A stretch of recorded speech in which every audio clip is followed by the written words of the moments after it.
Okay, check this out, man. This is what we're doing today. We got people with knowledge, and we're gonna speak a little knowledge stuff today. So, I got my interviewer. He's gonna let you guys know, man, exactly who you're talking to. All right, it's on you, bro. How you doing, sir? Like to speak up. I'm doing fantastic today, and very happy to hear from you. Tell me about yourself a little bit, there, brother, so I know who I'm talking to. All right, I'm just an interviewer with Cappuccino in New York, and we just kind of want to find out today, what you about and the message you want to put out there, just to, get your message out early before we do an official interview with you, hopefully one day face to face. All right. Well, I'll be happy to try to accommodate you when we get a chance to do face to face. However, you have to understand that I'm in the state of Louisiana. Let me introduce myself a little bit so the public can know who I am. I'm DJ Hard, an artist. I was born in California, and I experienced some of the difficulties of living on the West Coast in the Los Angeles, South Central area. I lived all over the place. All right, and I was, employed by various companies. Went to school, went to junior college, right there to Los Angeles Trade Tech, where I wasn't able to complete, and I finally made up my mind. I said, okay, I'm going to go to Ford University and I'm going to make it, all right? So as a result of that, I went to Grambling State University, all right? And I got my 4-year degree in electronic technology. That's part of the telecommunication industry. Right. So after graduation, my interest, once again, because I've been an artist all my life. I always doodle, and I love music, and I tried to do it when I was very young. But after I graduated and was employed and could afford to invest in a few things, I got back involved with making music. One of the significant projects that I did was a 12-inch. It was called HAT 2000. That means which is just abbreviation of DJ Hard and King Tetros. So that was our band name, and actually we had band members. So excuse me. That's how we was able to record the 12-inch, and that's part of my musical history, going all the way back to 1992. Okay. After that time, I started developing my own artist, my own persona as DJ Hard, solo artist. All right, let me jump in right fast. So you're a legit DJ. You put out music and everything. I don't DJ no clubs no more. Okay. If I have my DJ equipment, I love it that much, right? Right.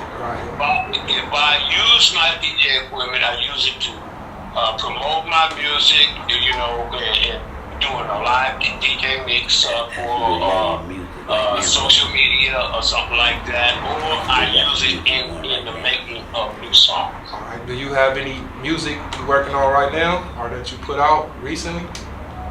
Yes. I had my last album I put out was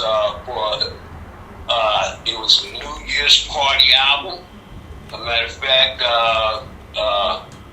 I don't have a title mixed up, but it was my New Year's party. I think I used it. New Year's Party. That's the name of the song. Okay. That song in record time got more strings than any other song that I ever put out in the history of my career. So, and on top of that, some of the songs on that album, at least 4 of them, and I expect that it will soon be more, that are already placed as #1 on the charts for #1 music, Louisiana, United States hip hop charts. Okay. Now let me ask you this. I want to go back to your time coming up in Los Angeles. What areas and what schools did you go to during your time in Los Angeles as a child? Well, man, I want to thank you because, now you're jogging my memory. When you get as old as me, I call myself OG. Right. All right. In fact, I produce a show with another brother on the West Coast named Goldie, and we call our show Behind the Scenes with the OG. I'm being myself. Okay. I went to Manual Arts. I went to Dorsey and Crenshaw High. So I went to O'Shea, and the last elementary school that I remember was called 6th Avenue Elementary School. wow. Okay, you mind telling me about your time at Crenshaw High School? What years was that? And what did you remember about it? Let me tell you, that reminds me of a lot of things that's transpired since then and what I'm seeing now. Right. Okay. Right now, there's a whole campaign to make everybody who ever been in the military service a hero, regardless of the value of that war or the status of that war. And at my time coming up, I was faced with the draft for the Vietnam War. Okay. At Crenshaw, I remember that it was a large number of the population that didn't want to deal with it. All right. Then, on top of that, then the civil rights movement was still continuing in Los Angeles, and Crenshaw students was in support of some of these issues that were going on in the civil rights movement at that time. So what years were this exactly? Your Crenshaw days? Prior to 1969. Okay. So you were going to Crenshaw before there was anything even considered a 60 crip or probably even a crip, right?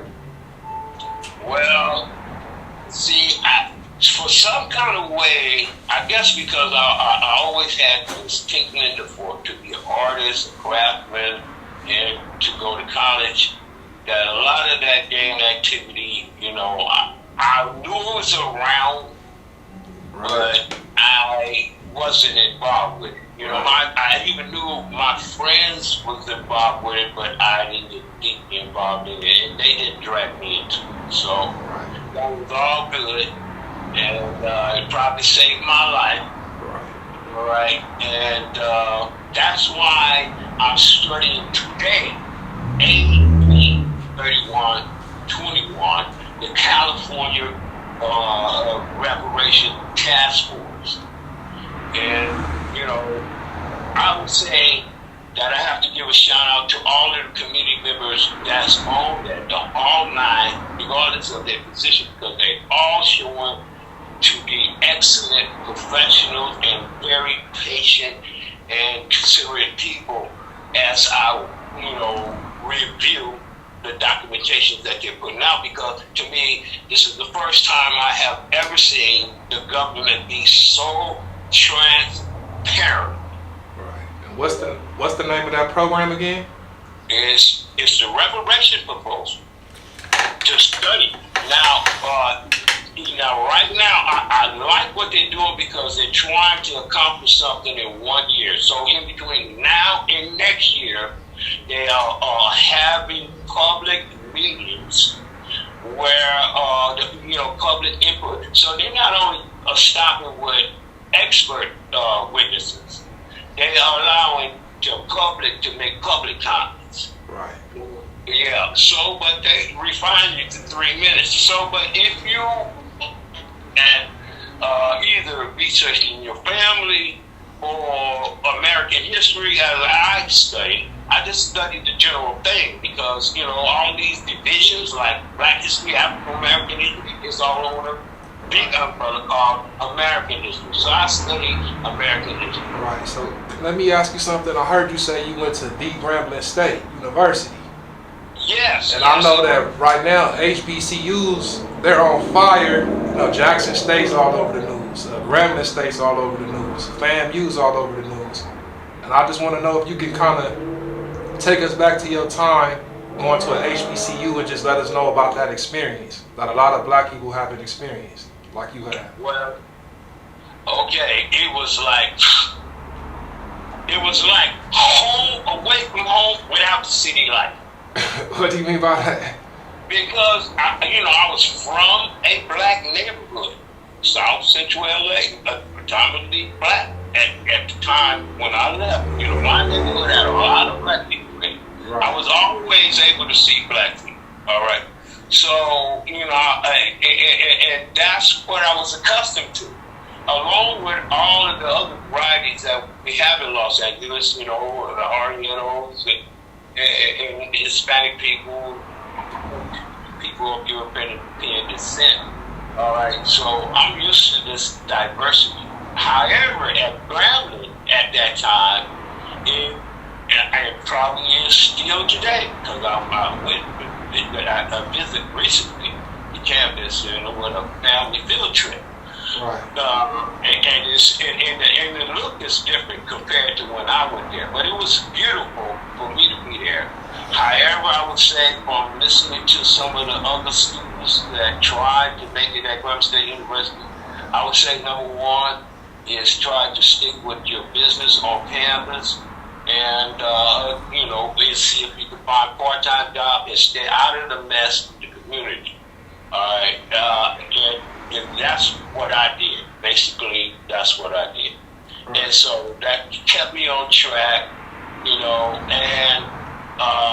at that time, here comes this subject of vote, right?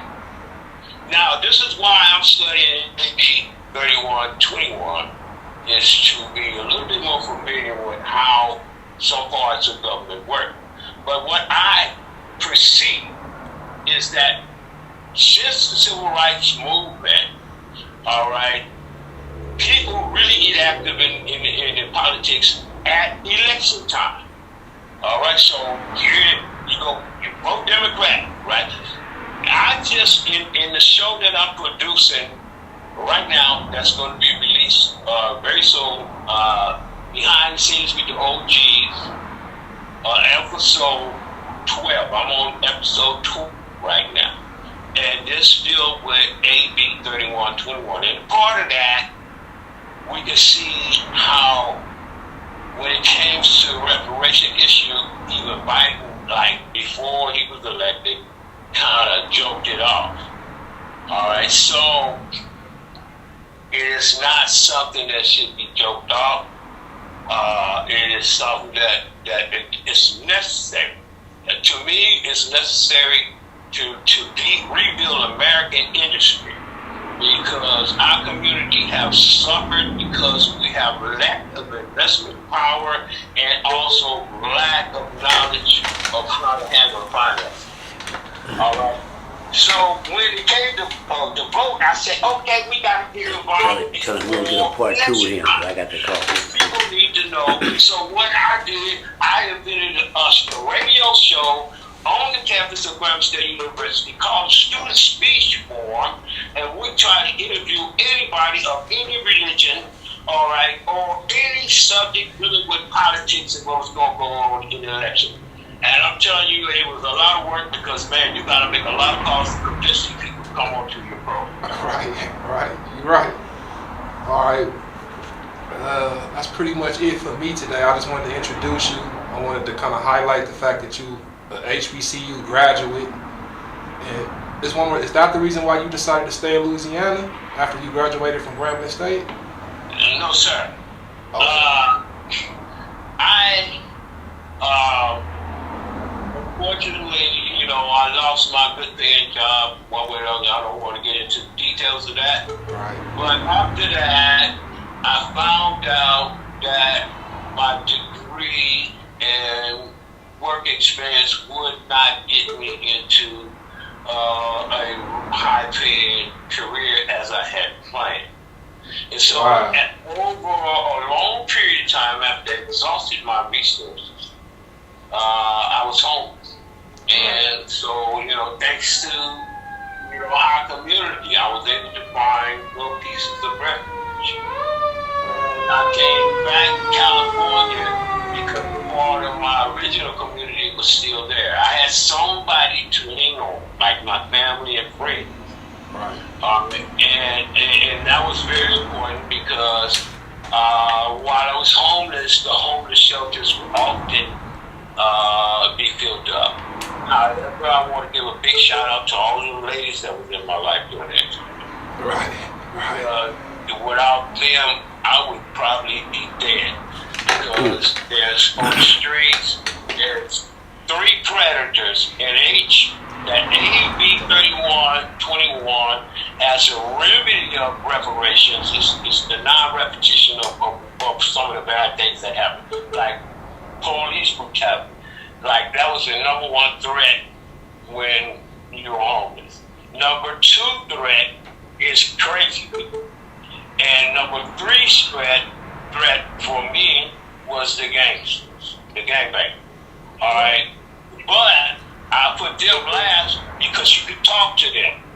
You know, if you wasn't out of order in their neighborhood, you might be able to talk to them and go on right about your business. Right. And that was my experience. Right. So I guess as people proceed and run into difficulties like I ran into, hopefully they have the same fortune as I have, and escape all the violence by one way or another. You see what I'm saying? So, and I understand that you still got a problem with homelessness in California. Right. So that's the reason why I was there for so long, and during that time, that's when I really got back, even though I was home. All right, I organized the Who's Next TV show with my friends and whoever I could be out there that wanted to be great. And I started producing a public access program, and the concept that got me so motivated was gang intervention.